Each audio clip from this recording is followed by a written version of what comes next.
Okay, friends. I am so excited for who we have on the show today. I am sitting here with my dear friend, Hannah Brencher. Hannah, welcome back to Girls Night. Thank you. I'm at this point, a regular attendee of Girls Night, right? Yes. Yes. And I think that it is a serious either lack or mistake on my part or an oversight or something that you haven't been on Girls Night more. I'm how do we not have 15 Hannah Brencher episodes? I'm definitely an honorary member at this point. I'm in it. Yeah, you absolutely are. You absolutely are. And if we lived in the same place, we would be at actual girls' nights, as often as our small humans would allow for. For women who haven't met you yet, you guys, seriously, if you don't know Hannah, you're welcome. She's amazing. Tell us who you are, what you do, and a fun fact about yourself. My name is Hannah Brencher. If I have not met you yet, hello. I am a writer and an author and an online educator. I am very passionate about mental health. I'm passionate about routines and rhythms that allow you to live life more intentionally. And a fun fact about myself. Gosh, I think, this is a tough one. I've probably said this before. I think this is my only fun fact. Maybe not, but I am a serious crime junkie. What I am spending my time doing when I am not doing what I do is solving mysteries. So, yeah. That is amazing. I love that. I love that about you. It gives me a lot. Well, obviously crime doesn't give me joy, but I definitely think I have a lot of investigative qualities that find a place through me doing lots of research, lots of studying on all of these things that people probably would have never thought I give this much time to it. That is so amazing. Something that I've been thinking about, and I mean, you're such a rhythm person, is just hobbies. That we should have more hobbies, and they should take more of our time. And what do you do? I love that we get to say what we do for work because that's a giant portion of our days. But it's what do you do, and then what else do you do? And it's by day I inspire women across the globe and to live more intentionally. By night I solve murders. Yes, so, exactly. Yes. There we go. Yeah, that's awesome. But I do, I'm with you on that. Cultivating more hobbies, more what do you love rather than what do you do? Yeah. Well, I love that about you. And yes, that's amazing. You have a new book that is coming out so soon. Yeah. And I'm so partial to this book because you and I have voice texted our way through the book writing and book publishing process this time around for you. And I just, so much of what I feel like I just had your voice in my head at so many really crucial moments in my book writing and book launching process this year. And so I feel very personally invested in the fact that your book baby is about to come out and I'm so excited about it. So tell us about this book. Thank you. It is called The Unplugged Hours, and it is all about cultivating a life of presence within a really digitally connected, and I would say sometimes disconnected world. I'm very passionate about this topic of not just unplugging, but presence in general, of where are we placing our presence, where are we placing our attention? Because I think that attention is so powerful. I think that presence is so powerful. I think that we maybe don't see that so much because we're so hooked in and we're so connected to our devices that we neglect or don't necessarily always see the power of our own presence. But I think especially in 2024, it's so important. We need it so much with anxiety and depression rates going up. I just think the value of connecting with one another and connecting with ourselves is just so important. And so, that's what the book is all about. It's not really I wouldn't say it's so much a self-help or a personal development book so much as it is stories and it's information and it's ideas about this idea of presence. Mm-hmm. I love that. And I feel like there are very few things that many of us or that we all need more than this. I want to know first, what did it look like in your life when you were like, hey, I might have an issue with how much time I'm spending on my phone? What were some of the tell us kind of that story. Yeah, there were definitely what I would say warning signs, that burnout was happening. I think that that's a pretty critical word because it's as somebody who's also I've dealt with depression. I have been in remission from severe depression for the last 10 years. And so it's I know what depression feels like. I know what anxiety feels like, but burnout is something different. And I think burnout is something that we can literally keep going about our daily life and not even realize oh, I'm in a state of burnout. Things are not as vibrant anymore. I'm exhausted all the time. Things don't hold as much meaning. And so for me, it was a few years. It was in 2021. It was a year into the pandemic. And I just felt man, I'm way too connected.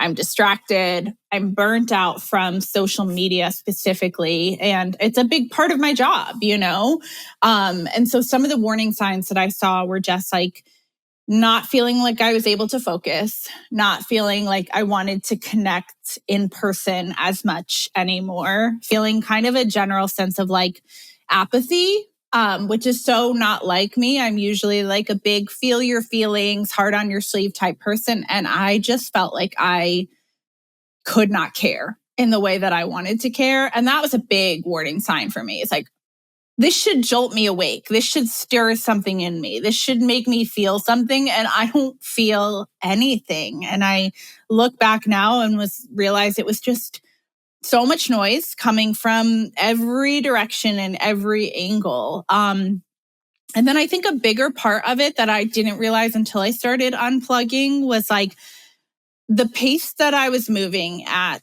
and the expectations that I was placing on myself to produce and do and perform. When I started clearing out a lot of the noise, I was oh, this isn't even something I necessarily want. It's just a pace I've chosen to move at because of the constant connectivity that I'm surrounded by. Yeah. Yeah. Tell me more about that. What you thought you were supposed to be doing and what you actually wanted. Give me some, as many specifics as you feel comfortable. Yeah. Because here's the thing. I love work. I love career. I love I think pursue your dreams and pursue your goals. But I also think there's a line in the book about how I think ambition can be a really beautiful thing. But I think ambition sometimes can also lead us to fling our lives towards a calling that never called our names. And I think that there is a way to go about success and excellence without robbing ourselves of all the joy, without going at a pace that is completely unsustainable for us. And it's hard. As women, we are given the message that we have to be all the things to all the people. We have to wear all the hats. We have to juggle all the balls.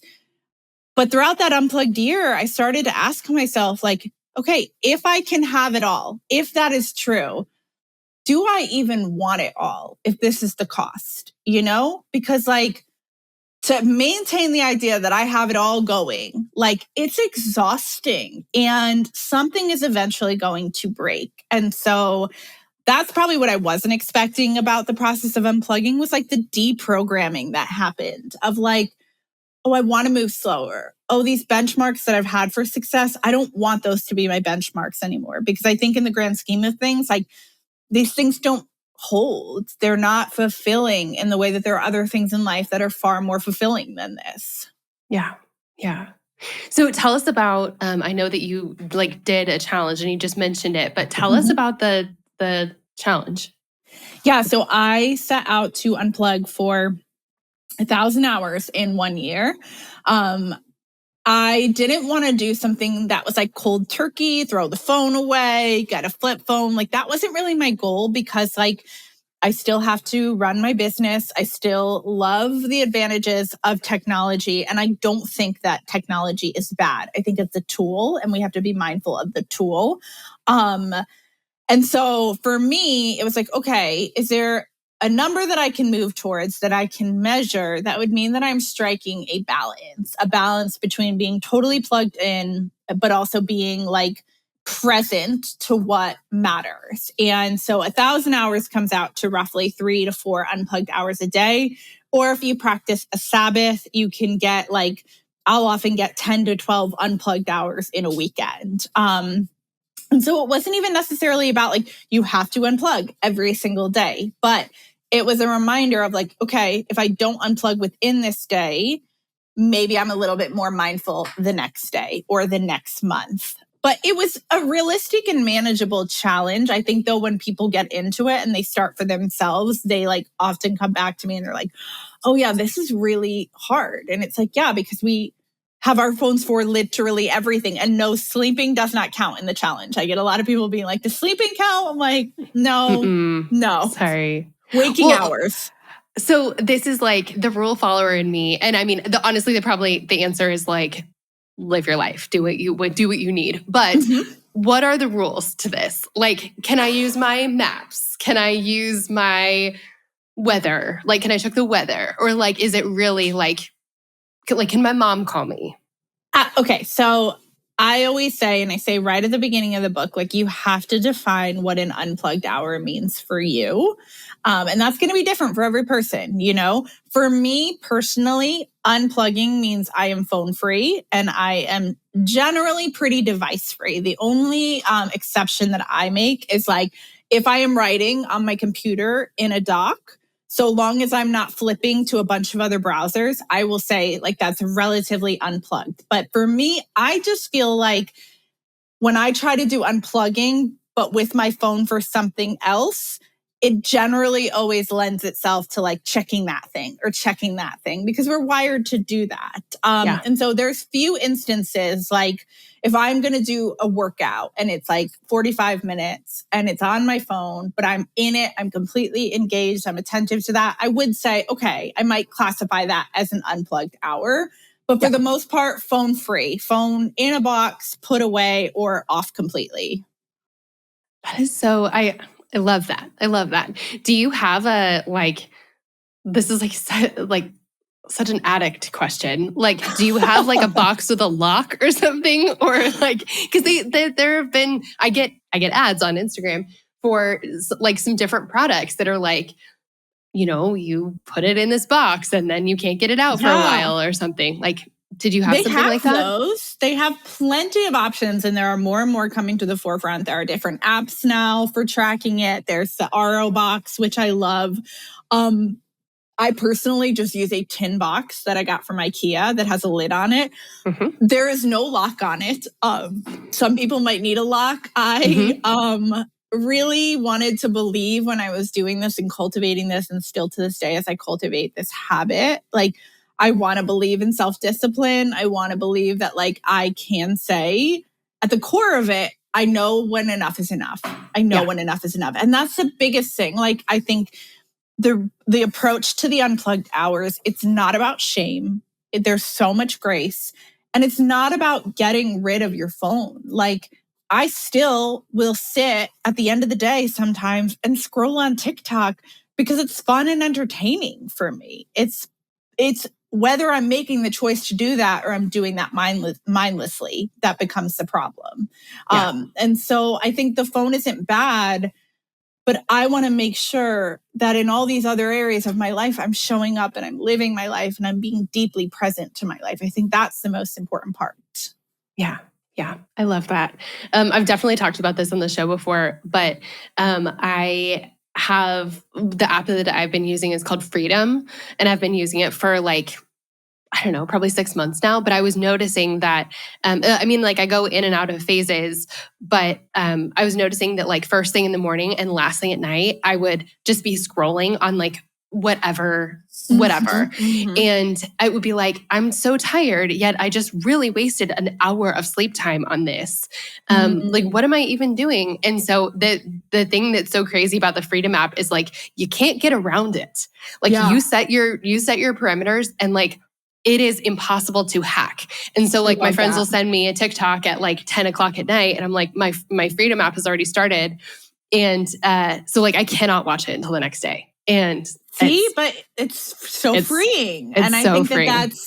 it's funny that it's called that, because I think a lot of times, like me as like an online educator of discipline, I teach people how to build those routines and rhythms. And I know that from it personally, like discipline leads to freedom. Like that's what it is.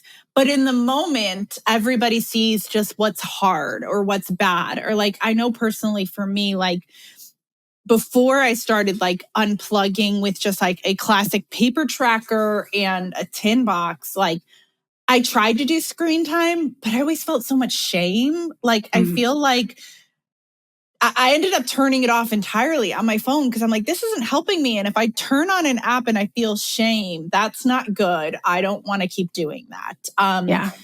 But instead of saying, okay, what do I need to take away? Like, it's better to ask yourself that question of like, but what could I stand to gain if I did this? Like, if I didn't wake up in the morning and immediately scroll, could I have a really amazing morning routine? Or like for me, it's like, I love getting in my bed at the end of the night and like getting to read like 20 pages of a book. Like I read more books. I sit in that moment. I feel like this is exactly what I actually want to be doing. But like, it's the harder choice. And it's almost like I'm reminding myself I have to continue to like parent myself. Like in the way that I parent my daughter, I have to parent myself. And it's hard. Yeah, it is hard. If you don't have these like at the ready, that's totally fine. But I know that there are some like really depressing, really scary statistics about like how much of our lives we're spending on social media. Do you have any of those? Like, I mean, the data it's not good. I think the average person picks up their phone, I think it's like 352 times a day. But honestly, that statistic goes up more and more. And so that's what's really hard. The data is constantly shifting and the data is constantly changing. One of the scarier statistics for me is that literally the more that we are on these phones, the less inclined we are to do real in-person connections with one another. It's like taking away our ability and both our desire to want to. And like, I've absolutely been in that space before where I'm like, oh, but it's just easier and it's tidier to like do this via text, to like reach out to my friend with an encouraging text message means I don't have to like set up a date to like sit on a couch with somebody and like be honest, you know? And so it's really interesting because tech is advancing so rapidly and I don't think it's going to stop. But all the data that we are seeing so far for what this is doing to us, it is not good. We can't focus as much. Our brains are not wired to take in this amount of information.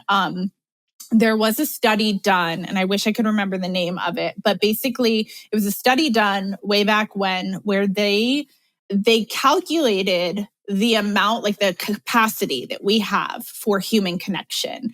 And it tops out at 125 people. That is the capacity that we have of being able to keep track of that many people's lives. And that's like the tipping point. But it's funny because there's a book called The Chaos Machine. And in it, they talk about how the developers of Facebook and other apps knew about that study and wanted to break that tipping point. They wanted us to go past that threshold. And the results of us going past that threshold, being invested in more than 125 lives, is that we become more angry, we become more impatient, we become like feral online. And that's because we just don't have the capacity in our brains to be able to handle that many people's lives. We all have felt that. And like, it makes so much sense to me that you unplugged in 2021, because I feel like that was, I like so much was happening. And I mean, it still is, but I just like, I feel like in 2020, so many things were happening that it was like you couldn't turn your phone off because you actually needed information, you know? Like that was a time when being connected and plugged in was helpful and also like necessary. Like we needed to know what to do. Absolutely. But then it was too much and it was hard to the doom scrolling was so and the anger and the like, it just, and it hasn't gotten better. Well, and so much was happening. Like, so I feel like, especially then, it felt like the news was so bad so constantly. And like, yeah, you'd be like, oh, wow, this many people died today. I don't feel anything because this is like the 15th piece of bad news that I've been given in the last hour. Like, you have no choice but to be numb. There's just not another survival. Like, it's a survival mechanism. It's to just shut down. And that there's a line that I wrote about how I was feeling everything. And as a result, I was feeling nothing because it did. You're right. It was in 2020. We get shut inside the house. All of a sudden, our phones are our lifelines. We need them. That is how we connect. That is how we stay in touch. That's why TikTok blew up, because we didn't have a choice but to use our phones. But I always say that I feel like we packed a bag in COVID, every single one of us. But then no one ever came to debrief. No one ever came to say, this is how you unpack the bag. This is how you let go of some of these habits that are not serving you and they're not benefiting you. And what's crazy about the way that like we operate now, where like our phones are all these portals into all these different lives, and like we live to document if like something is happening on a plane, if something is happening like in a public square, we pull out our phones to document it. But like the research shows that like secondhand trauma from witnessing things can often be worse than firsthand trauma. So like when we're ingesting all of these news videos, we're giving ourselves trauma that is then showing up in other areas. And like, it's funny because like, as we're talking right now, you know, we're entering into an election season. And I think the excuse becomes like, but you can't afford not to care. And I agree with that. But at the same time, I'm like, I have to be very mindful about what I am taking in. I have to be a very good gatekeeper about what I'm taking in, because whatever you are taking in, it's going to come out somehow onto someone. Whether it's your husband, whether it's your kid, whether it's your friends, like there is no way all of what we are taking in is not coming out in some form of manifestation. It is. It has to be. That for some reason, like that's the kind of like we know that, but like I could sit with that for so long. Yeah, like it's wild, but I think what's so hard about it is that it's like we're all in it.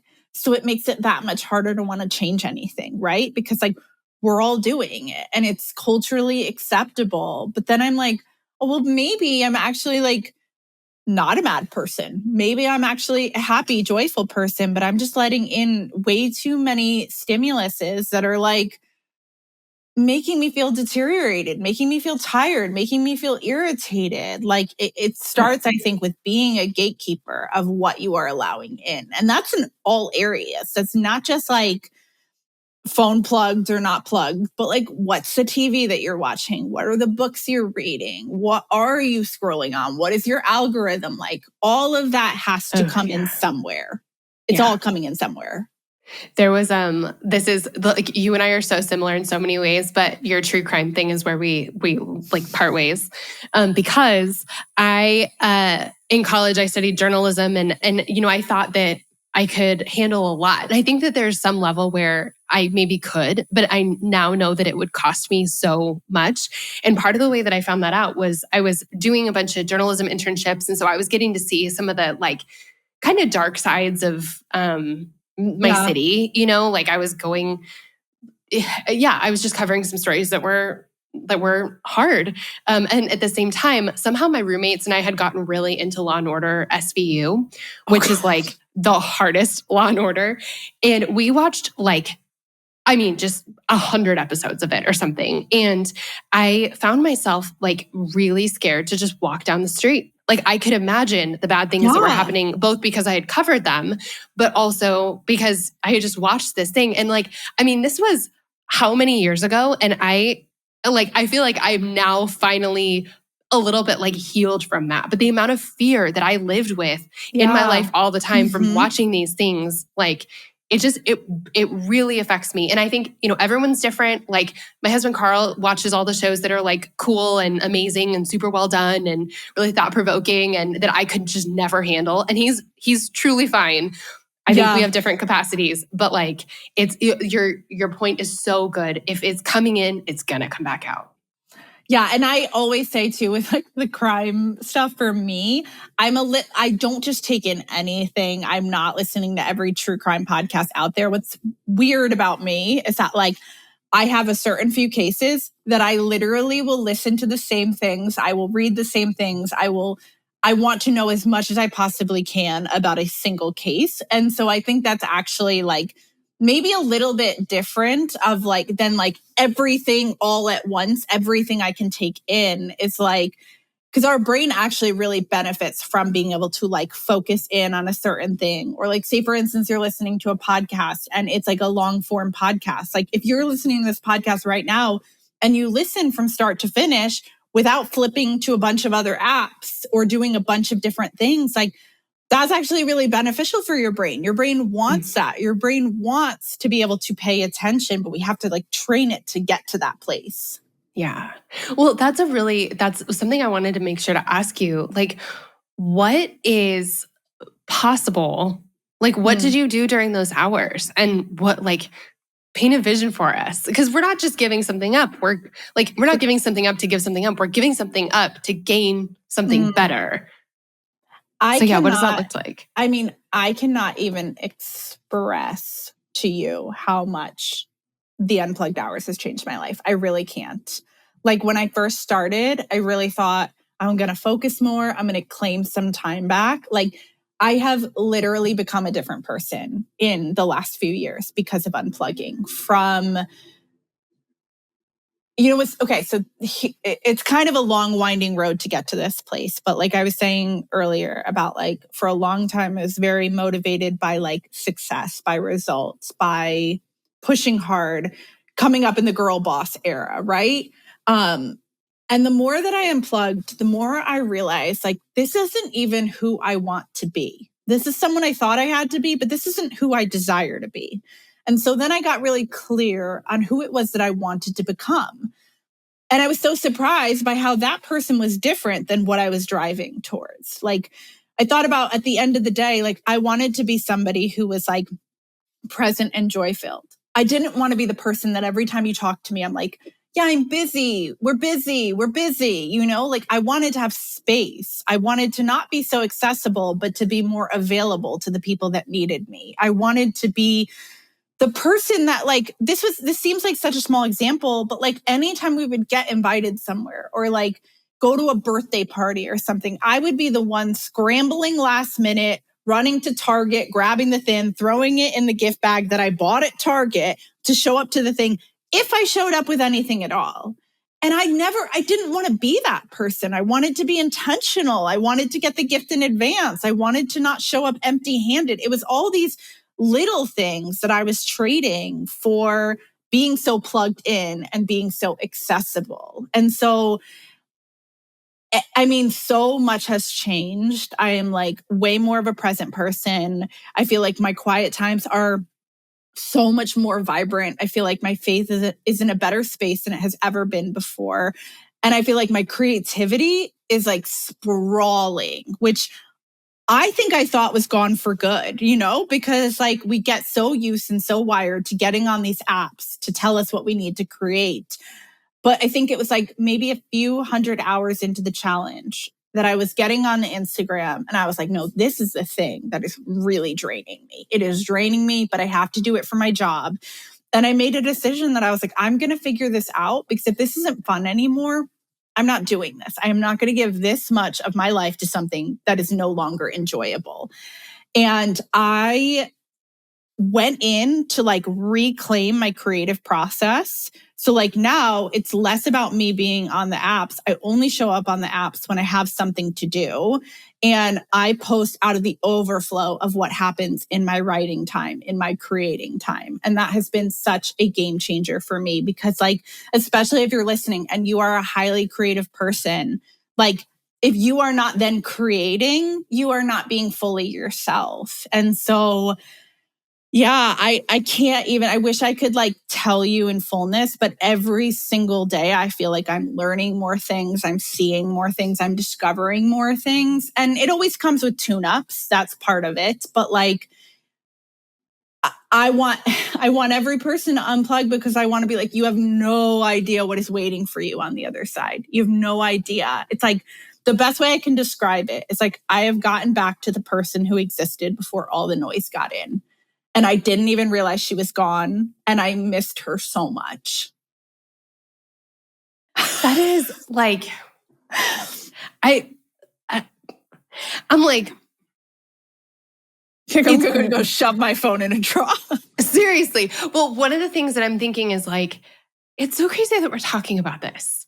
Mm-hmm. Like, I mean, you and I are like, well, how old were you when you got a cell phone? I think I was 16. Okay. I think I was years ago. I was 13, but mine didn't like do anything for ever. Like, yeah, it's, I mean, so we grew up in a time, like we grew up without cell phones. Yeah. Mm-hmm. Or I mean, like our parents had them or something. It's just, I don't know that, I think that us or our parents or like a while ago, imagining that we would be having this conversation where it's like, we have this amazing thing. It has totally taken over our life. Maybe a lot of people saw that coming, but it feels crazy to me that like, wow, this is a really, really big deal. And it's a really, really big deal for all of us. And I'm just really grateful for your leadership, walking us through it, because you're exactly right. Like, no one's gone before us. No one has blazed this trail before us. So we're having to figure out what this looks like, and we're having to be the parents, but we've never been here before.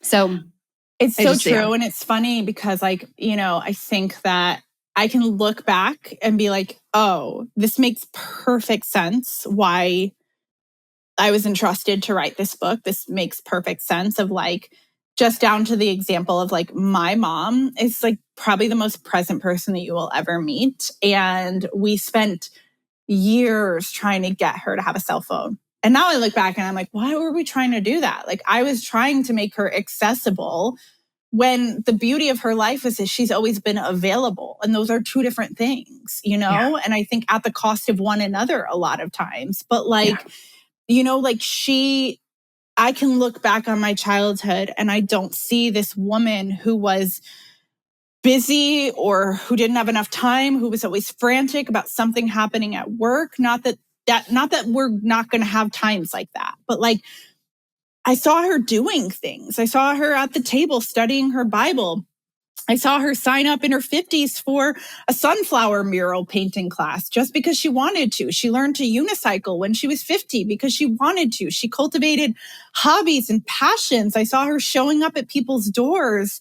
And I think what I worry about in my own story is like, well, how much of it am I just on my phone? And yeah, I'm doing things, but I'm not doing things with my hands. I'm not showing my daughter, this is how you build a life. Because at the end of the day, if these devices went away, we would have to figure out where is our actual waking, breathing life. And it's not in these portals. Oh my gosh, I have so many thoughts. The thing about modeling for kids, something that I ask my husband Carl all the time is he like goes down rabbit trails and we'll be talking about something and I'll go like, where are you looking something up? Or did you like get distracted like so many of us do? And it's funny because I mean, I don't know, it's like about 50-50, but sometimes he's doing something that is enhancing our conversation. Like he's either finding out the history of why this thing happened and he's about to tell me, but he just hasn't finished yet. Or it's like, I came up with some idea and I'm thinking, do you think this is a good idea? And he's sitting there on his phone. He's already bought the domain name for it. He's like, yeah, let's absolutely do this. Or like he's doing research. He's a big researcher. Yeah. But I have to ask sometimes where I'm like, are you doing something? Or are you like on Instagram? And he's like, no. Like I'm doing something. And I'll go, okay. The reason I have to ask though, is because it looks exactly the same from the outside. And so to our kids, they cannot tell if we're texting a friend about when are we going to get together, blah, blah, blah, or we're encouraging our sister, or we're, I don't know, reading a great book on our phones, or whether we're like, watching something dumb. Like it just looks the same. And so they can't tell the difference. The other thing I'm really struck by is when you're on your phone, it feels like time stops. like you really can look up and go, oh my gosh, it has been 2 hours. Like, how did that happen? But the really hard truth is that time doesn't actually stop. Like it's just still passing. And so those 2 hours that you spent scrolling, it feels like they just disappeared. But like actually those were your hours for starting a business, getting strong in some way, seeing a girlfriend, making a difference in someone's life, like making dinner, doing any of the things you needed to do. Like those were your 2 hours. And that's really hard to swallow. I think too, like to that point, I think that one of the things that I always said, and I still say it sometimes and have to be mindful to like rewire the thought, is like, I'm guilty of being like, I don't have enough time. I don't have enough time. I don't have enough time. Now, there are definitely going to be seasons where life is fuller than others, where you're stretched thin for time. But like what I realized was like, no, I have enough time. I'm just mismanaging the time. Like, like, and there's a part about, instead of saying like, I don't have enough time, what would it look like to just say, that's just not the priority right now? Well, that feels different, like. And it feels way harder to say that, like, okay, well, I don't have time to, I don't know, everyone who listens to the show knows that I hate meal planning. So it's like, well, I don't have time to like figure out what's for dinner and like, make a good plan for the week. And it's like, it's a lot harder to be like, well, I did have time. I would rather scroll on my phone than do that. It's like, I mean, maybe that's true, but that's hard. It's hard. The whole thing is hard. I'm not going to sugarcoat it. I'm not going to say it's not uncomfortable to like first turn off your phone, but then also to like face what is there when there's no more noise. Like what's actually there underneath the surface? What are we wanting to numb ourselves from? Like who is actually there? And do we like that person? Yeah. You, our first conversation, the first time you were on girls' night was so impactful for me. You know this, because I was super depressed when we had the conversation and I didn't know it because I'd never, I think I'd had anxiety my whole life, but I'd never had a name for what I was feeling. And I was so deep in it and I felt so alone in it. And you told your story of mental health and you talking about the fact that you had been there helped me be like, oh my gosh, like 1, this might be where I am. And 2, I'm not there alone and I'm not going to be here forever. And I just so appreciate that, to put it lightly. But one of the things in that season that was relieving for me, but like not necessarily in a good way, is that it was like watching shows or like having some sort of sound on. Like for a really long time, I just couldn't let it be quiet because then I could hear my thoughts. And if I couldn't hear my thoughts, then I was like mostly okay.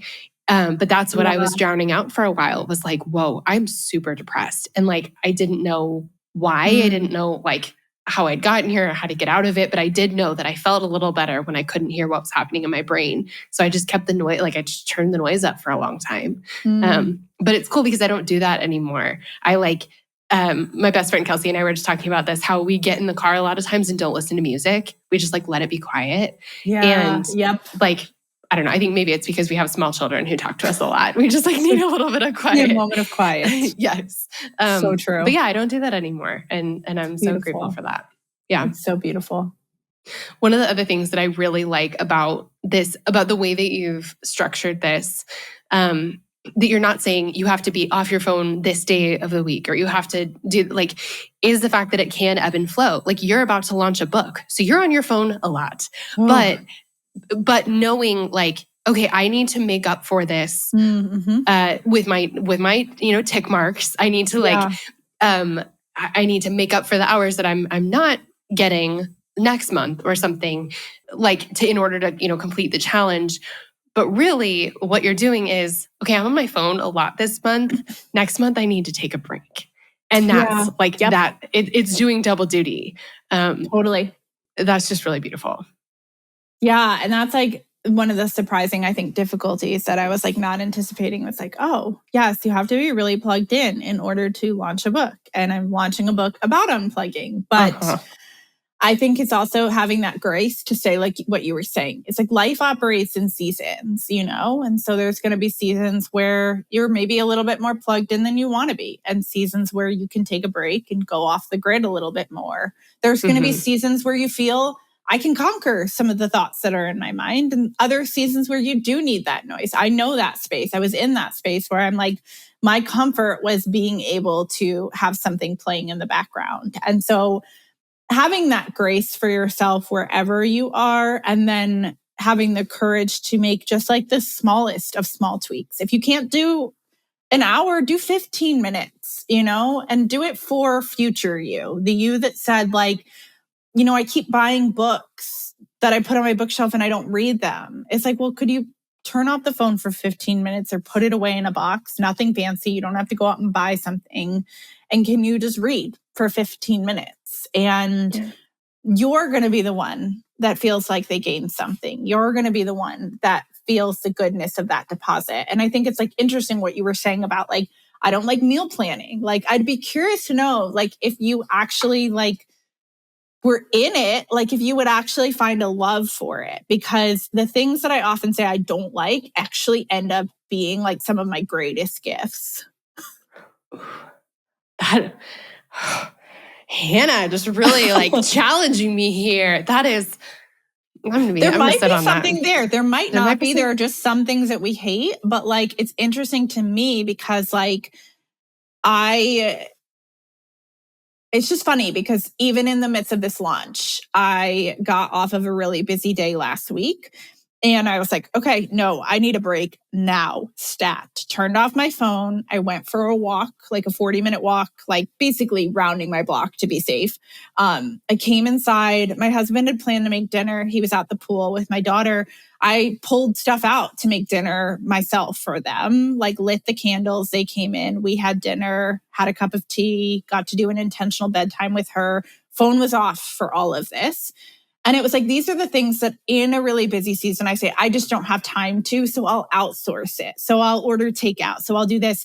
And I'm telling you, those 2 hours made me feel more full than anything that had happened that day. Anything that was like noteworthy or, oh, that podcast, or, oh my gosh, that was a big interview in Scotland. No, it was literally making a meal to nourish my family and being exactly where I needed to be and moving my body. Those were the things that actually filled my tank. That is so, this stuff should be obvious. Oh, but it's not. But it's not, because every message is telling you it can't possibly be right here. This can't possibly be the stuff. The stuff is in your Amazon cart.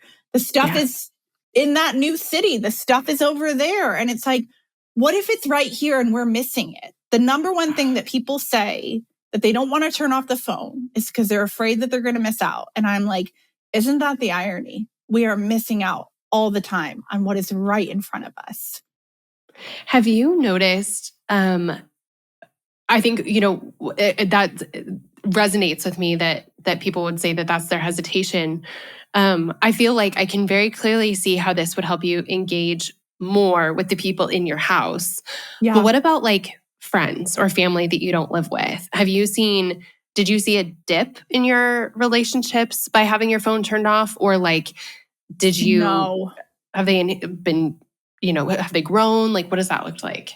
I felt them getting so much better because it was more so like, I was still doing the same things, right? I'm using my phone in order to make plans with people, to be with people. But like, I was more mindful to say, okay, if I'm meeting a friend for coffee, I'm not going to put my phone on the table. It's going to be in my bag.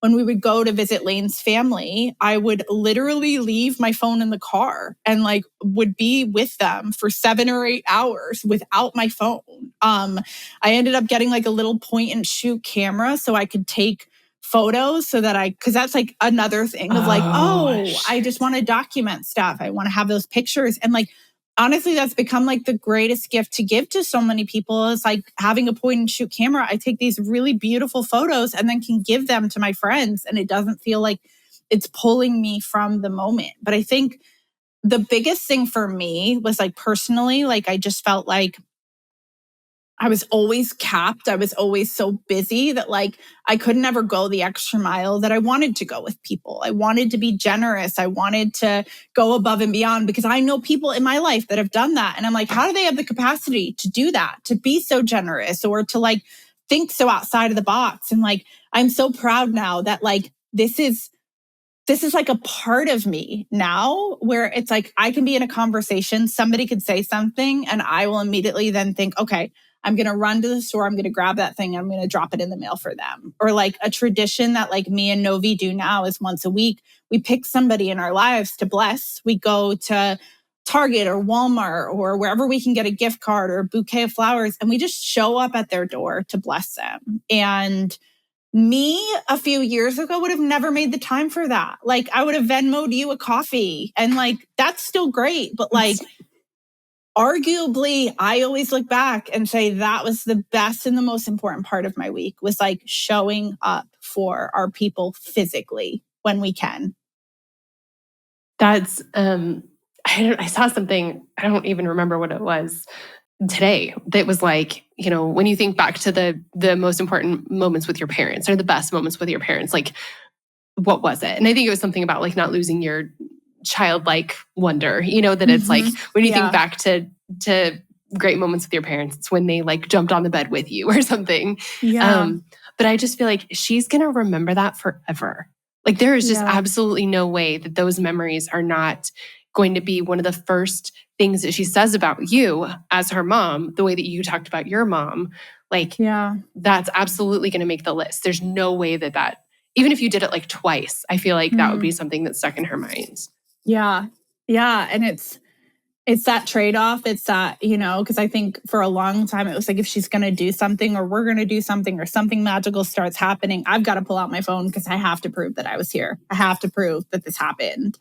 And it's like learning to just let that go, to be like, you know what?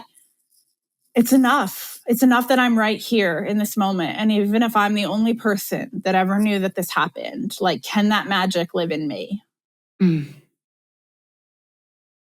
a lot to think about. I mean, I'm like, I got to go like process in a journal, like seriously, there's a lot there. Seriously, there's so much here. And I think I just want to like, I'm so grateful for you doing this work because I think that like these hours are passing. They're passing. And we're losing them. And I think any of us, if we're honest, like if we say, I want my life to be defined by this, however many hours, and it's like, it is astounding. It is terrifying when you actually add it up. If you're on your phone 3 hours a day, like times 7 times 4 times 12 times however many years. If I did that wrong, correct me. But, when you really figure it out, you're like, oh my gosh, like this was months of my year, or this was years of my life. This isn't what I want. But at the same time, it is really like the reason I downloaded that app is because I was like, this feels beyond my ability to, like, this feels actually outside of my self-control right now. Like the like how automatic it was to like pick up my phone and scroll. I was like, I actually for right now feel like I can't stop doing this. And totally. So it's just such a real thing. But I'm so grateful for your leadership in this. Do you have one last like try this or remember this or just like anything that we should know before we go? Gosh, I feel like we've covered a lot of ground. Yeah, I think really just maybe coming back around to like, I think we said it earlier, but like reframing it. It's like, it's not so much that you're taking something away. I also want people to know like, there shouldn't be shame in this because it's not your fault. It's not your fault. Like that you want to scroll or that you want to pick up your phone. Like our brains are wired for dopamine. They'll get dopamine however they can get it. And it takes far less effort to get dopamine from our blue light phones than to lace up our shoes and go for a walk outside. And so like knowing that like it's not your fault, but also in a lot of ways, the reality is that these tools are working against us. They are working against our betterment. They are working against the way that we are wired to need one another, to show up, to work with our hands, all of these things. And so, like, I think having that deeper motive, that why of like why I'm doing this, and like maybe writing that down and putting that somewhere for you to know. I'm unplugging because I said I want to be a present mom. I'm unplugging because I want to be a writer and I'm not sitting down to write. Or I'm unplugging because I want to be a more present friend. And remembering that why when it gets tough, when it gets hard, because you are becoming that person, one unplugged hour at a time. Like, you can become that person. I love that. I love that. And I love you. We're going to link to the book in the show notes, but you guys, it's called The Unplugged Hours. You can get it literally anywhere books are sold, right? And tell us what day it comes out so that people know, like, I mean, you can pre-order it if you're hearing this before, but tell us the release date. September 17th. So soon, I know. Hannah, I just am speaking on behalf of all of the Girls' Night crew. We love you. We absolutely love you. We're in your corner. We love learning from you, and we're just cheering you on like crazy in this. Thank you so much. I love being here.